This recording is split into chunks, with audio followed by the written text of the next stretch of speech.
My mom told me to stay away from him. Now I understand why, but it's too late. Please read this all the way through because by the time you reach the end, you'll understand why I still can't sleep at night. I thought I was just falling in love, until I realized someone had been lying to me from the very beginning.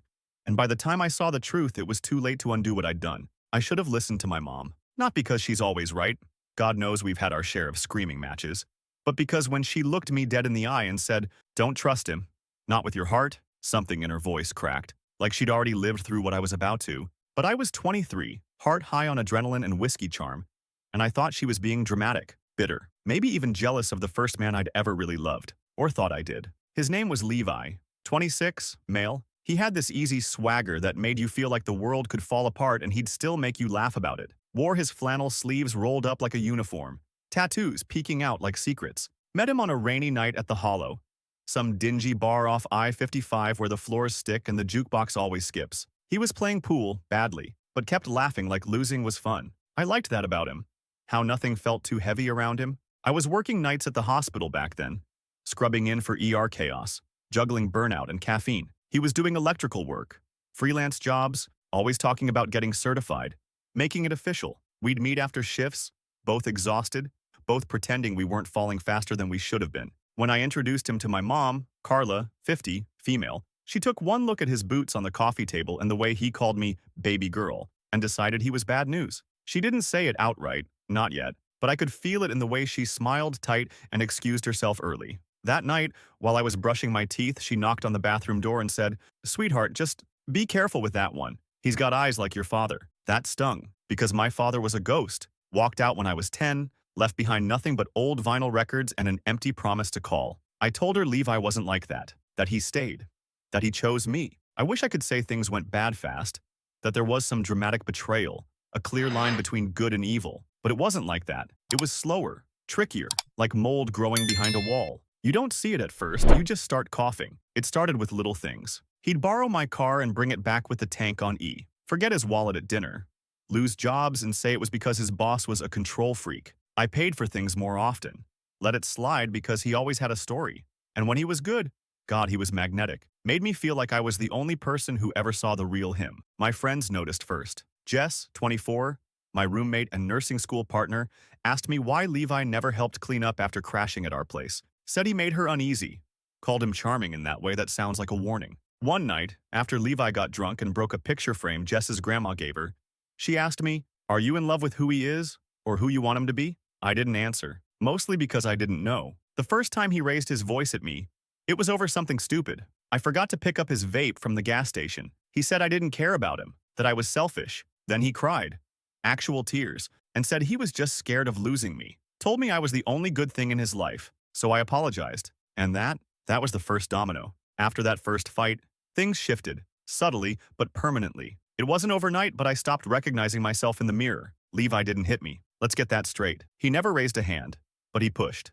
Not physically, at first. He pushed boundaries, pushed buttons, pushed his luck. There was the time he got into it with Jess because she wouldn't let him smoke inside. He called her a tight-ass control freak and said she was jealous I had a real man. Jess didn't take that well. She told me, flat out, that if he was still sleeping on our couch in a month, she wouldn't be. So I asked Levi to move in.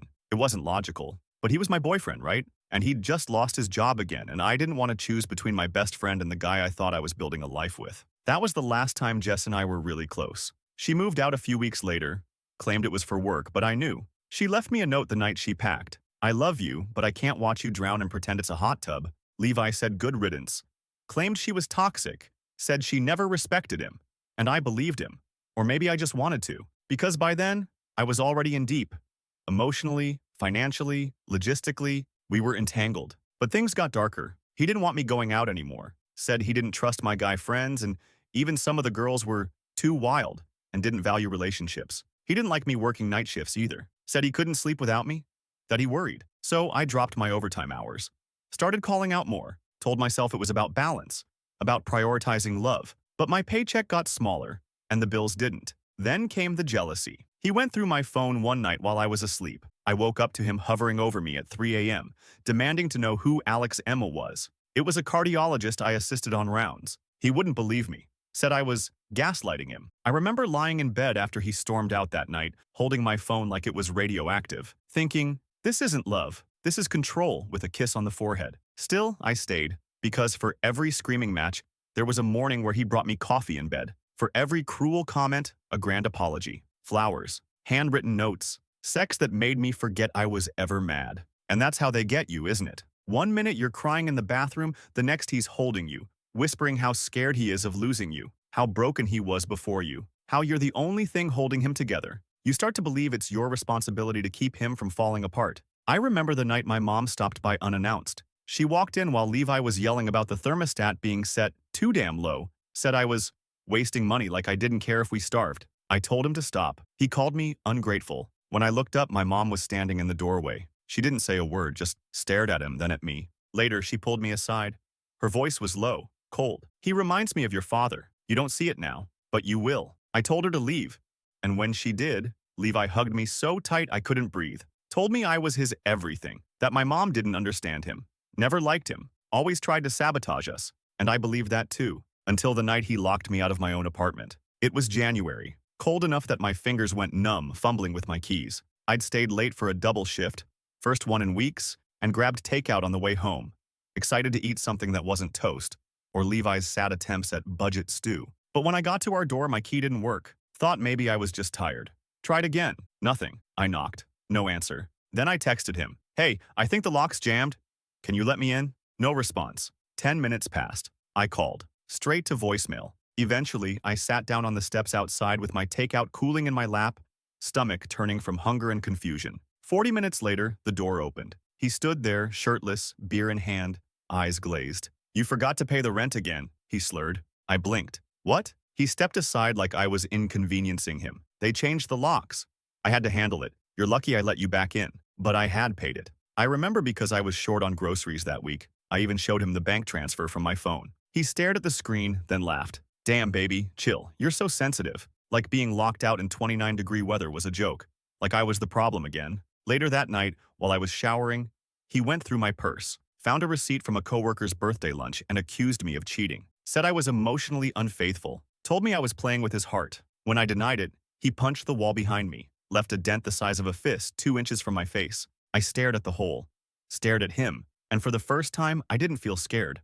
I felt numb. He cried that night, apologized, said he needed help, promised to look into therapy, said his dad used to hit his mom and he didn't want to become that. He curled up next to me like a wounded animal and whispered, "You're the only one who makes me feel safe." And I held him. God help me. I did. I held him. Because I didn't want to admit I'd let this get this bad. Because I thought if I left now, it meant all of it had been a lie, that I had been a fool. And fools don't get happy endings. But the real shift came days later. I was in the break room at work when one of the younger nurses, Kayla, pulled me aside. Said she'd seen bruises on my wrist during a code and wanted to check in. I laughed, told her it was from bumping into a door. She just looked at me, quiet, kind, and said, "If it wasn't a door, you can tell me. I've been there." That stuck with me, haunted me for days. Because no, it wasn't a door. It was Levi grabbing my arm too hard when I didn't answer his question fast enough, a question I don't even remember anymore. That night, I started Googling domestic violence shelters.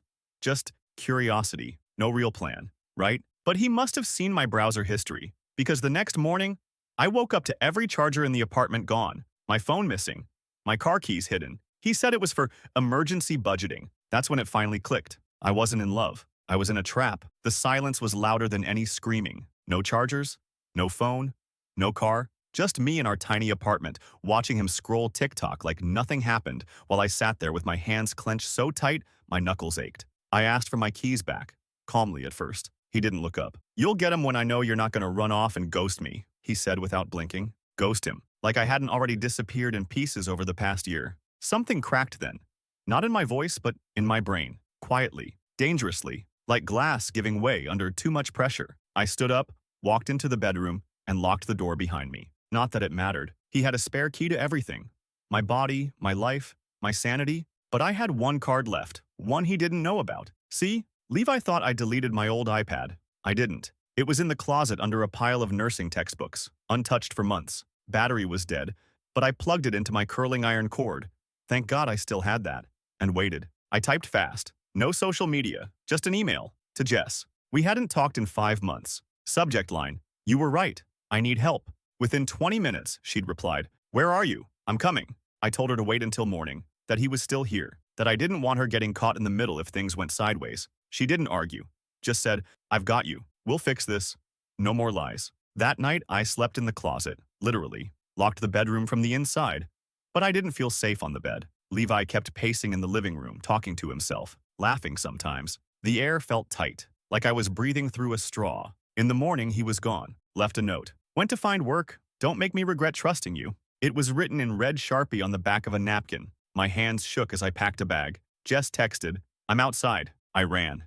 Didn't even look back. She had the engine running. I jumped in. She didn't say anything, just reached across the seat and grabbed my hand, held it like she used to during pharmacology tests when I was falling apart inside. We drove for hours, just talking, crying, mostly silence. I stayed with her and her girlfriend, Mia, for a few days. They gave me clothes, fed me real food, let me shower for as long as I wanted. Mia even found a trauma counselor through her job. She told me, "You're not crazy.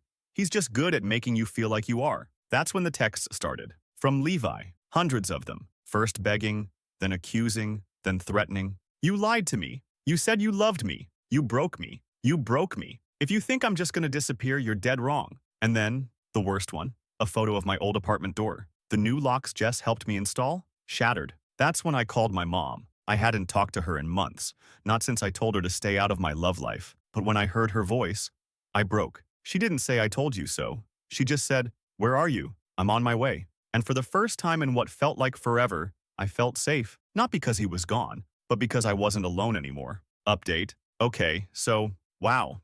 I wasn't expecting this kind of response. I've read every comment, every DM, even the wild ones.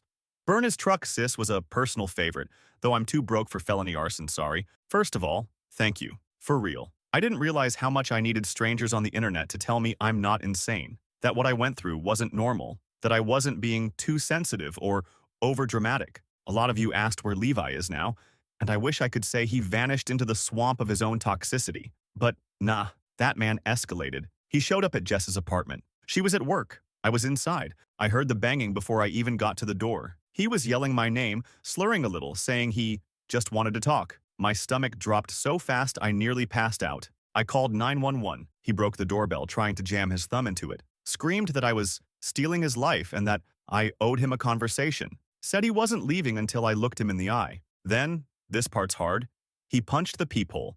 Like, literally shattered the glass. Jess had one of those reinforced metal doors, thank God, or I think he would have gotten through. Cops showed up in under 10 minutes. Took 3 officers to calm him down. He wasn't arrested. Apparently yelling and vandalizing someone's entryway doesn't qualify as enough, unless you press charges. And yes, I did. Because I'm done being afraid of that man. He's been served a restraining order. He hasn't contacted me directly since, but I know he's circling. Mia's cousin saw him parked outside my old apartment 2 days ago. Engine running. Just waiting. Here's the thing. I'm not hiding anymore. You want the real kicker? I found something when I went back to grab my stuff with a police escort. There was a shoebox under the bed with every letter I'd ever written him. Even the dumb sticky notes. Torn up. Stained. Some of them had knife marks. And on the wall behind the headboard, carved into the drywall with something sharp, were the words, "If I can't have you, no one will." I laughed. Not because it was funny, but because that man had the audacity to turn his obsession into performance art and still somehow believed I'd come crawling back. So here's what I'm doing now. I'm documenting everything. Every call, every weird car parked too long outside Jess's, every unhinged DM from one of his burner accounts. And I've got a plan. Because Levi always hated one thing more than anything else. Being seen for what he really is. He spent years crafting this tortured good guy persona. Told everyone I was too emotional. And he was trying so hard. Played the victim like it was his damn day job. So I'm gonna rip the mask off. Next part? The revenge. Sweet, precise, public. Stay tuned. He made a scene out of breaking me. Now I'm making a scene out of exposing him. Levi had always lived in this fantasy where he was misunderstood. A nice guy with a temper, a passionate soul, not an abuser. He kept his masks stacked like poker chips. Charming with strangers, pitiful with mutuals, a wounded little boy with anyone who questioned him. So I cracked one of those masks. His ex. No, not me. The other one. Her name's Karina. And she'd commented something cryptic on one of Levi's old tagged photos years ago. Something like, "Glad to see you still know how to cry on cue." I never thought much of it at the time. But now, I hunted her down. Sent a message that started with, "You don't know me, but I think we've both survived the same man." Her reply came in minutes. It wasn't just me. Levi had a pattern. Get close fast, isolate, manipulate, then implode. Karina said he once locked her in a bathroom during an argument and made her beg to be let out. Said he told her, too, that no one else would love her like he did, that she was too emotional, too much. She kept journals, screenshots, even a voice memo from one of their fights. She sent me everything. I didn't know what to do with it at first. Part of me wanted to burn it all. Like if I let it exist in my hands, it would live in my head forever. But another part of me, the part that hadn't quite died inside, knew it was fuel. So I made a folder, printed the screenshots, the text messages, the photos, the restraining order, copies of police reports from my call and from Karina's back in 2019. He'd shoved her during a fight at a house party, never faced charges. Then I did the pettiest, most delicious thing I've ever done. I sent the whole packet to his mom, wrapped it in a plain manila envelope. No note, just facts. Why? Because Levi still went to her for sympathy, told her I was unstable, that I cut him off out of nowhere, that he was heartbroken, blindsided. 2 days later, he called me from a new number, left a voicemail. I hope you're proud. You embarrassed me in front of my own family. My mom won't even talk to me. You twisted everything, made me look like a monster. What do you want, huh? What more do you need from me? I saved it.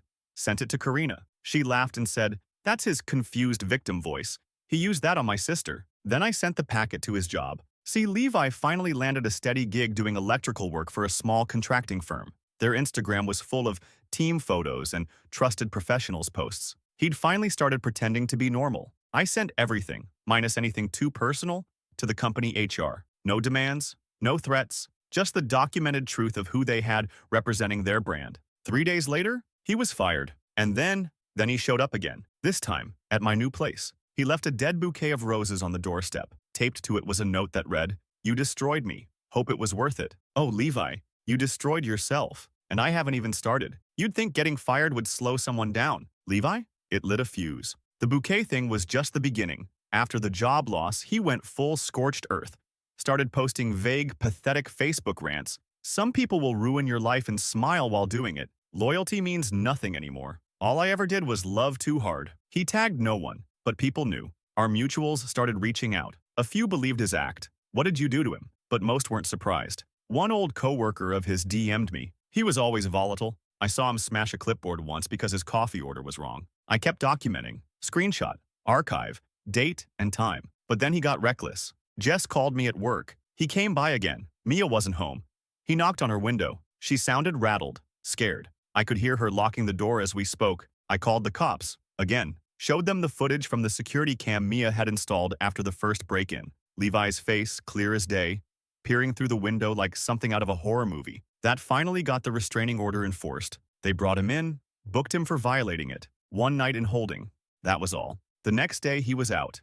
Pissed, his online posts got darker. The final straw? He started messaging my coworkers. One of the nurses in my unit, Angela, came up to me, phone in hand, pale-faced. "Is this your ex?" I looked. It was a message from a burner Instagram. Picture of me laughing with coworkers at the nurse's station. Caption, "Ask her how many lives she ruins between shifts." That was it. No more defense. No more waiting. Time for the final blow. I'd been holding something back. A video.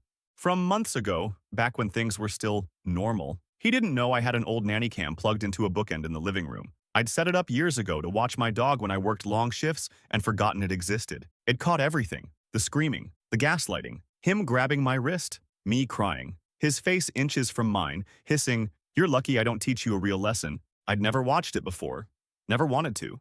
But I did now. And I sent it to his sister, because his sister Emily was the only one who ever saw through him. She messaged me after I left, quietly. "If you ever need support, I believe you." I asked if she was sure.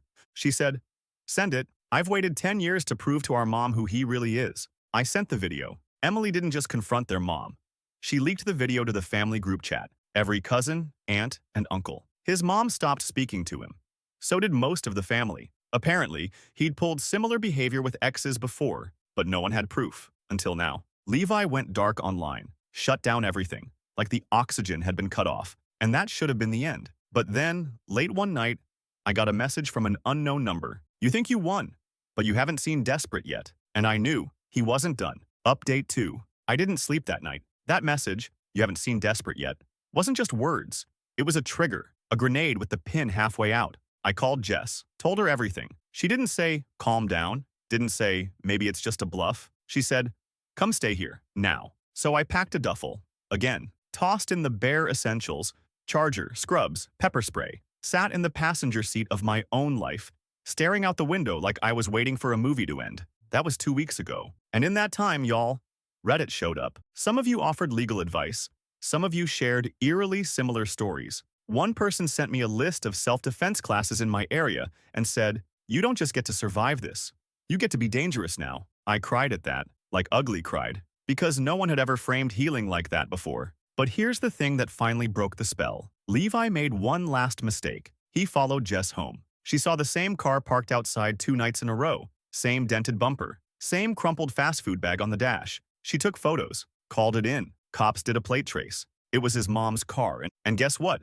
Driving her car was a parole violation. Yep, remember when he got out of holding and signed those paperwork conditions? One of them was no contact or proximity to protected parties or their known associates. Jess was covered under mine. Boom. This time, they arrested him at his mom's house, cuffed in his pajamas. Emily called to tell me, said their mom finally saw him for what he is. "I always thought you were exaggerating," she told Emily. "But that video, I didn't know. I didn't want to know. Now, I've filed for a permanent restraining order. We've pushed harassment charges, and Emily's helping 2 of his other exes come forward with formal complaints. He's under real investigation now. No more ghosting around in the shadows.